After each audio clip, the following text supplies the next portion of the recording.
Hi every one, അക്കാഡമീസിൻ്റെ മറ്റൊരു online സെഷനിലേക്ക് ഏവർക്കും ഹൃദയം നിറഞ്ഞ സ്വാഗതം.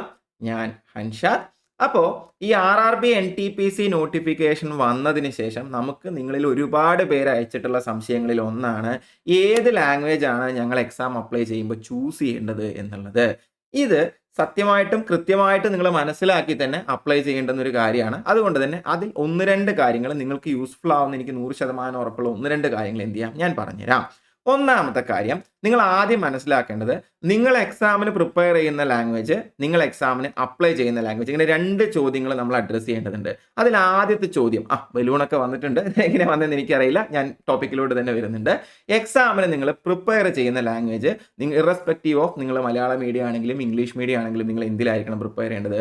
ഇംഗ്ലീഷിലായിരിക്കണം നിങ്ങൾ പ്രിപ്പയർ ചെയ്യേണ്ടത്. എന്തുകൊണ്ടാണ് എന്ന് ചോദിച്ചു കഴിഞ്ഞാൽ, നിങ്ങൾ മലയാളം മീഡിയത്തിൽ നിന്ന് വന്ന ആളാണ്, നിങ്ങൾക്ക് മലയാളം ടേംസ് ഒക്കെയാണ് നന്നായി പരിചയം, നിങ്ങൾ മലയാളത്തിലാണ് പ്രിപ്പയർ ചെയ്യുന്നത് എന്ന് കരുതി നിങ്ങൾ എക്സാം ഹാളിൽ മലയാളം ചൂസ് ചെയ്ത് കഴിഞ്ഞാൽ അതിൽ കുറച്ച് പ്രശ്നങ്ങളുണ്ട്. കാരണം ഈ ചോദ്യങ്ങളെല്ലാം തന്നെ ഇംഗ്ലീഷിൽ തയ്യാറാക്കുന്ന ചോദ്യങ്ങളാണ്. എന്നതിന് ശേഷം വല്ല ട്രാൻസ്ലേറ്റിംഗ് ടൂൾസും ഉപയോഗിച്ചുകൊണ്ട് ഇത് എന്ത് ചെയ്യണം, ഇത് മലയാളത്തിലോട്ട് ട്രാൻസ്ലേറ്റ് ചെയ്യണം. നിങ്ങൾക്ക് തന്നെ അറിയാം, അത്തരത്തിലൊരു ട്രാൻസ്ലേറ്റിംഗ് ടൂൾ യൂസ് ചെയ്തുകൊണ്ട് ഇംഗ്ലീഷിൽ നിന്ന് നമ്മൾ മലയാളത്തിലേക്ക് കൺവേർട്ട് ചെയ്ത് കഴിഞ്ഞാൽ അങ്ങനെ കൺവേർട്ട് ചെയ്യപ്പെടുന്ന ആ ഒരു ഭാഷ നമുക്ക് പൂർണ്ണമായും ഒരിക്കലും വായിച്ചാൽ മനസ്സിലാവാറില്ല, അല്ലെ? അതിൽ എന്ത് ചെയ്യാറുണ്ട്, പല പ്രശ്നങ്ങൾ ഉണ്ടാവാറുണ്ട്. അല്ലെങ്കിൽ ഭയങ്കര ഒരു മെക്കാനിക്കൽ ഭാഷയാണ്, മനുഷ്യനുണ്ടാക്കുന്ന ഒരു ഭംഗി അല്ലെങ്കിൽ മനുഷ്യനുണ്ടാക്കുന്ന ഒരു വിവരം എന്തുണ്ടാവില്ല, ആ ചോദ്യത്തിന് ഉണ്ടാവില്ല. അപ്പൊ അത്തരത്തിലുള്ള ചോദ്യങ്ങളാണ് ഈ RRB SSC പോലുള്ള പരീക്ഷകളിൽ മലയാളത്തിലുള്ള ചോദ്യങ്ങൾ എന്തുണ്ടാവുക നമുക്ക് കാണാനായിട്ട് കഴിയും. അപ്പൊ ആ ചോദ്യം പൂർണ്ണമായിട്ട് നമുക്ക് വായിച്ചാൽ മനസ്സിലാവില്ല. ഇത് ഒന്നാമത്തെ പ്രശ്നമാണ്. രണ്ടാമത്തെ പ്രശ്നം, അതിലെ പല ടെക്നിക്കൽ ടേംസും ഇന്നേ വരെ നിങ്ങൾ കണ്ടിട്ടില്ലാത്ത, ഇന്നേ വരെ നിങ്ങൾ കേട്ടിട്ടില്ലാത്ത ടെക്നിക്കൽ ടേംസ് ആയിരിക്കാം. പ്രൊവൈഡഡ് ഈവൻ നിങ്ങൾ മലയാളം മീഡിയത്തിൽ പഠിച്ച ആളാണെങ്കിൽ പോലും ഭയങ്കര കൂടിയ കടുകട്ടിയായ, ഇപ്പൊ മലയാളം മീഡിയം ആണെങ്കിൽ പോലും പല ടേംസും നമ്മൾ എന്തിൽ തന്നെ യൂസ് ചെയ്യാറുണ്ട്, ഇംഗ്ലീഷിൽ തന്നെ യൂസ് ചെയ്യാറുണ്ട്. എന്നാൽ അങ്ങനെ പോലും അല്ലാത്ത വളരെ കൂടിയ, വളരെ ഹൈ ലെവൽ ആയിട്ടുള്ള, നമ്മളൊന്നും ഇന്നേ വരെ മലയാള ഭാഷയിൽ കേട്ടിട്ട് പോലും ഇല്ലാത്ത പദങ്ങൾ പോലും എന്തുണ്ടാവും, അത്തരത്തിലുള്ള ചോദ്യങ്ങൾ ഉണ്ടാവും. അപ്പൊ നമുക്ക് എന്ത് ചെയ്യില്ല, അതും വായിച്ചാൽ മനസ്സിലാവില്ല. അതുകൊണ്ട് തന്നെ എപ്പോഴും ബെറ്റർ ഓപ്ഷൻ എന്ന് പറയുന്നത് നിങ്ങൾ എന്താണ്, നിങ്ങൾ ഇംഗ്ലീഷിൽ എക്സാമിന് പ്രിപ്പയർ ചെയ്യുക എന്നുള്ളതാണ്. ഇതാണ് ഒന്നാമത്തെ കാര്യം എന്ന് പറയുന്നത്. രണ്ടാമത്തെ കാര്യം എന്ന് പറയുന്നത്, ഇങ്ങനെ ഇംഗ്ലീഷിൽ നിന്നും ട്രാൻസ്ലേറ്റ് ചെയ്യപ്പെടുന്ന ചോദ്യങ്ങളിൽ ഞാൻ നേരത്തെ പറഞ്ഞതുപോലെ വായിച്ചാൽ മനസ്സിലാവാത്ത ഇഷ്യൂസ് ഉണ്ടെങ്കിലും ഇനി ആ ട്രാൻസ്ലേഷനിൽ എന്തെങ്കിലും എറേഴ്സ് വന്നിട്ടുണ്ടെങ്കിൽ, ഇപ്പോൾ ന്യൂമറിക്കൽ എറേഴ്സ് ആയിക്കോട്ടെ, ആ ചോദ്യം കൺവേ ചെയ്ത രീതിയിൽ വന്ന പ്രശ്നങ്ങളായിക്കോട്ടെ, അല്ലെങ്കിൽ എന്തെങ്കിലും ഇഷ്യൂസ് ആയിക്കോട്ടെ, അങ്ങനെ ഒരു ഇഷ്യൂസ് ഉണ്ടെങ്കിൽ കൂടി, അങ്ങനെ ഒരു എറർ ഉണ്ടെങ്കിൽ കൂടി, നിങ്ങൾക്കറിയാം ഈ എക്സാം ഒക്കെ കഴിഞ്ഞ് കഴിഞ്ഞാൽ നമുക്ക് ക്വസ്റ്റ്യനിൽ എന്തെങ്കിലും എറർ ഉണ്ടെങ്കിൽ, ചോദ്യ പേപ്പറിൽ എന്തെങ്കിലും എറർ ഉണ്ടെങ്കിൽ അത് ഫയൽ ചെയ്യാനുള്ള ഒരു ഓപ്ഷൻ ഉണ്ട്, അല്ലേ? പക്ഷേ ആ മലയാളം ചോദ്യത്തിൽ എറർ ഉണ്ട് എന്ന് കരുതി ഒരിക്കലും നിങ്ങൾക്ക് അത് എന്ത് ചെയ്യാൻ പറ്റില്ല, റിപ്പോർട്ട് ചെയ്യാൻ പറ്റില്ല. In case of any issues, in case of any errors, RRB തന്നെ കൃത്യമായിട്ട് പറഞ്ഞിട്ടുണ്ട് അവർ എന്ത് മാത്രമേ കൺസിഡർ ചെയ്യുള്ളൂ, അവർ ഇംഗ്ലീഷ് ചോദ്യങ്ങൾ മാത്രമേ കൺസിഡർ ചെയ്യുള്ളൂ. അപ്പൊ നിങ്ങൾ മലയാളം ചോദ്യത്തിൽ എറർ ഉണ്ടെന്ന് പറഞ്ഞ് റിപ്പോർട്ട് ചെയ്താലും എന്ത് ചെയ്യാൻ പോകുന്നില്ല, അത് കൺസിഡർ ചെയ്യാൻ പോകുന്നില്ല. നിങ്ങൾ ഏത് തന്നെ കൺസിഡർ ചെയ്യണം, ഇംഗ്ലീഷ് ചോദ്യത്തിൽ എറർ ഉണ്ടോ എന്നുള്ളത് തന്നെ കൺസിഡർ ചെയ്യണം. അപ്പോൾ ഏത് ഭാഷയിൽ തയ്യാറെടുക്കണം, ഏത് ലാംഗ്വേജിലാണ് ഞങ്ങൾ പ്രിപ്പയർ ചെയ്യേണ്ടതെന്ന് ചോദിച്ചു കഴിഞ്ഞാൽ ഞാൻ എപ്പോഴും സജസ്റ്റ് ചെയ്യുന്നത് ഏത് തന്നെയായിരിക്കും, ഇംഗ്ലീഷിൽ നിങ്ങൾ പ്രിപ്പയർ ചെയ്യണം എന്ന് തന്നെയായിരിക്കും ഞാൻ പറയുന്നുണ്ടാവുക. പക്ഷേ നിങ്ങൾ അപ്ലൈ ചെയ്യുമ്പോൾ ഏത് ലാംഗ്വേജ് ചൂസ് ചെയ്യണമെന്ന് ചോദിച്ചു കഴിഞ്ഞാൽ, ഞാൻ പറയുന്നത് മുഴുവൻ കേൾക്കണം, ശ്രദ്ധിച്ച് കേൾക്കണം. നിങ്ങൾ എക്സാമിന് അപ്ലൈ ചെയ്യുമ്പോൾ ഏത് ലാംഗ്വേജ് ചൂസ് ചെയ്യണമെന്ന് ചോദിച്ചു കഴിഞ്ഞാൽ ഞാൻ പറയും, നിങ്ങൾ വേണമെങ്കിൽ മലയാളം കൊടുത്തോ, അതിലൊരു കുഴപ്പമില്ല.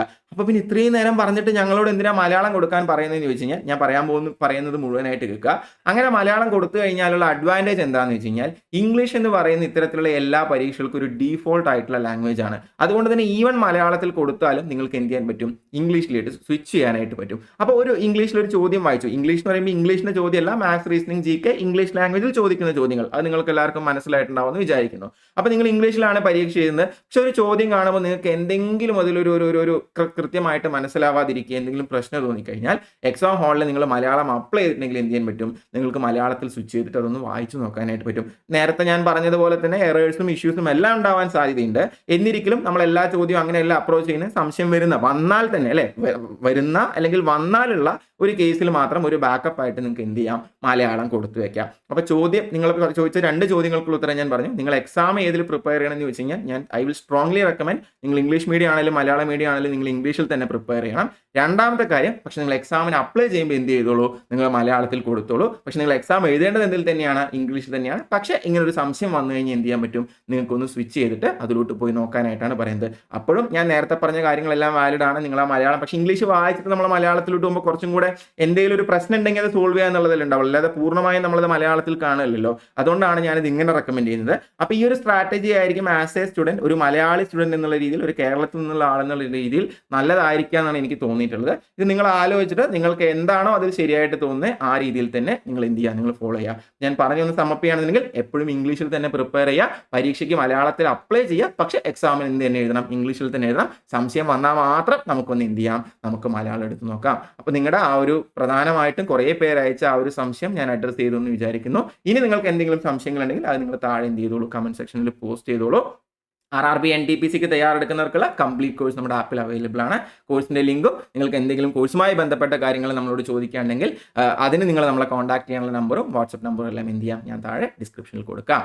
അപ്പോൾ ഇത്ര നേരം ഞാൻ പറഞ്ഞ കാര്യങ്ങൾ ക്ഷമയോടെ കണ്ടിരുന്നതിന്, കേട്ടിരുന്നതിന് ഒരുപാട് നന്ദി. Thank you for watching academies. Have a nice day. Bye മക്കളെ.